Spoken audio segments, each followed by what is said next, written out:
The whispers in the walls. Sarah jolted awake, her heart pounding.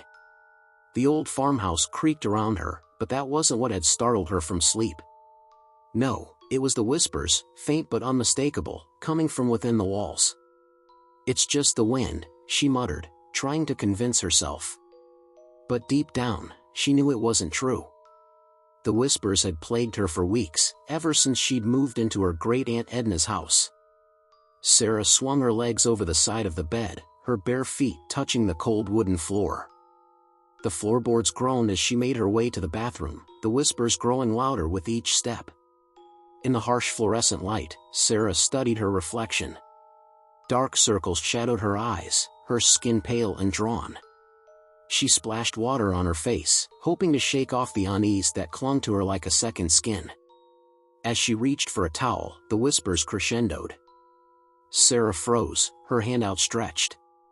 For the first time, she could make out words. "Find us. Release us. Join us." The lights flickered, and in that moment of darkness, Sarah saw something move in the mirror. A face, gaunt and twisted, peered over her shoulder. She whirled around, but there was nothing there. The mirror's secret. Emily traced her fingers along the ornate frame of the antique mirror, admiring its craftsmanship. It was her first major purchase for her new apartment, found in a quaint little shop downtown. The shopkeeper had seemed eager to be rid of it, practically giving it away. As she hung it in her bedroom, Emily caught a flicker of movement in the reflection. She turned, but her room was empty. Shrugging it off, she went about her day. That night, Emily woke to the sound of tapping.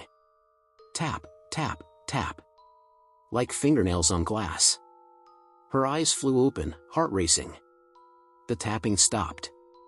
In the dim moonlight, she saw her reflection in the mirror, sitting up in bed. But Emily wasn't sitting up. She blinked hard, convinced she was dreaming. When she looked again, her reflection was lying down, mimicking her position. Emily let out a shaky breath and closed her eyes. The tapping resumed, louder this time. Emily's eyes snapped open. Her reflection was standing by the mirror, hand pressed against the glass. Its mouth moved, forming silent words. Emily scrambled out of bed, backing away from the mirror. Her reflection remained where it was, watching her with a growing smile. As Emily reached for the doorknob, her reflection's smile widened impossibly, its teeth sharp and gleaming. The glass of the mirror began to ripple like water. A hand emerged, reaching for Emily. She screamed and ran, slamming the bedroom door behind her. Emily spent the night huddled on her couch, jumping at every sound. When morning came, she cautiously approached her bedroom. The mirror hung innocently on the wall, her normal reflection staring back at her. She decided to return the mirror to the shop. But as she lifted it off the wall, she noticed something etched into the back. "The mirror always wins. Your turn is over." Emily's blood ran cold as she felt a hand on her shoulder, pulling her backwards. The last thing she saw was her own terrified face, trapped behind the glass, as something else stepped out wearing her skin. The attic room. When Lisa inherited her grandmother's Victorian mansion, she was thrilled. It was a chance to escape her tiny apartment and delve into her family's history. But as she explored the sprawling house, she found one door that wouldn't open, the attic. No key would fit the lock. Locksmiths were baffled, claiming the mechanism was unlike anything they'd seen. Lisa's curiosity grew obsessive. She spent nights pressing her ear to the door, convinced she could hear faint scratching from within. One night, Lisa awoke to find the attic door ajar. Heart pounding, she ascended the creaking stairs. The attic was filled with dusty furniture and boxes. In the center stood an old full-length mirror, covered by a sheet. Lisa approached, drawn by an inexplicable urge. She pulled off the sheet and gasped. The reflection showed not the dusty attic, but a sumptuous bedroom. And in it stood her grandmother, young and beautiful, beckoning Lisa to join her. Without thinking, Lisa reached out. Her hand passed through the glass like water. She stepped forward, into the mirror world. Her grandmother embraced her, her touch ice cold. "I've waited so long," her grandmother whispered. "Now you can stay with us forever." Lisa tried to pull away, but her grandmother's grip was like iron. Looking around, she saw faces in every reflective surface, trapped souls, their eyes pleading. She wrestled free and ran for the mirror.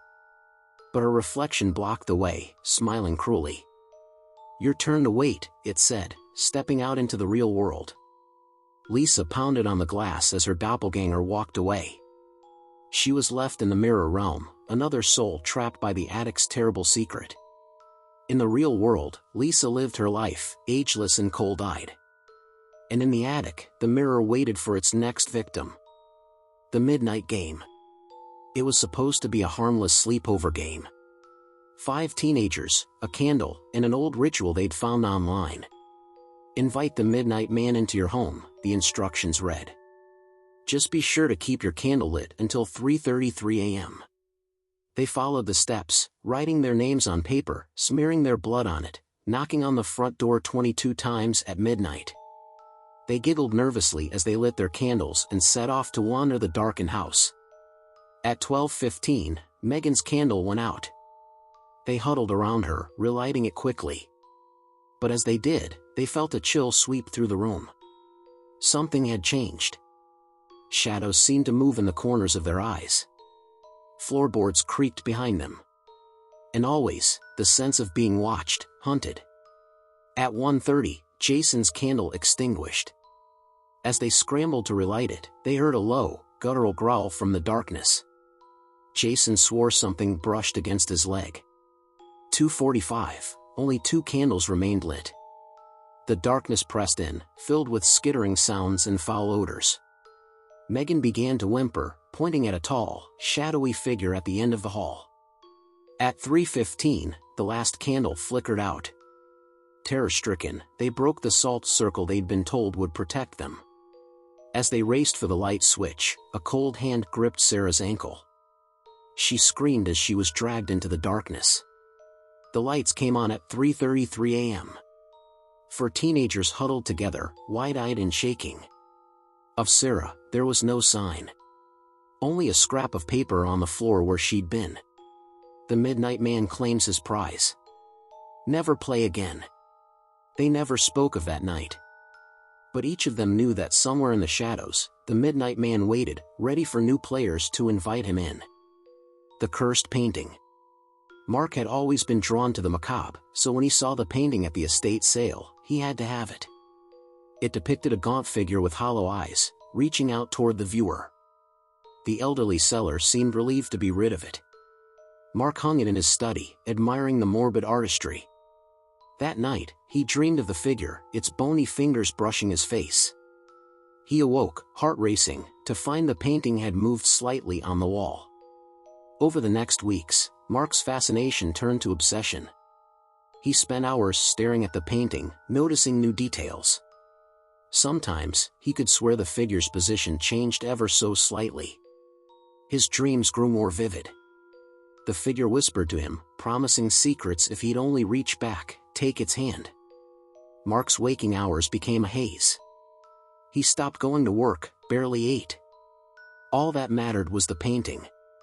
One night, Mark woke to find the figure gone from the frame. Before he could react, bony fingers wrapped around his throat. The figure loomed over him, its hollow eyes now blazing with hellish light.